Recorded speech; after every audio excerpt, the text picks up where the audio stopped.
ভাত কলার পুর খেতে কিন্তু খুবই ভালো লাগে, তাই ভাবলাম চলো আজকে ভাত কলার পুরই বানিয়ে নিই। ভাত কলাটাকে কিন্তু আগের থেকে সিদ্ধ করে বিচিগুলোকে আমি বের করে নিই। এদিকে দেখো পুরটাকে আমি কিন্তু রেডি করে নিচ্ছি। জানো পুরটা আমি কি দিয়ে বানাচ্ছি?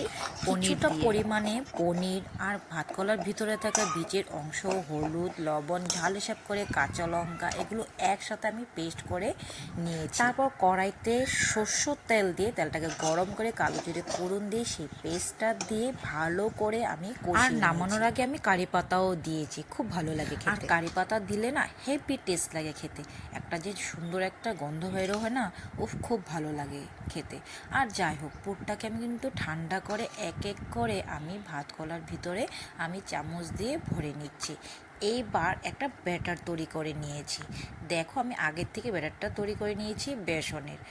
তারপর বেসনের মধ্যে আমি ডুবিয়ে এবার ভাত কলার পুরগুলোকে আমি লাল করে ভেজে নেব। তোমরা কে কে ভালোবাসো ভাত কলার পুর খেতে অবশ্যই কিন্তু কমেন্ট করে জানিও। আর কে কে খেয়েছো পনির দিয়ে ভাত কলার পুর জানিও কিন্তু।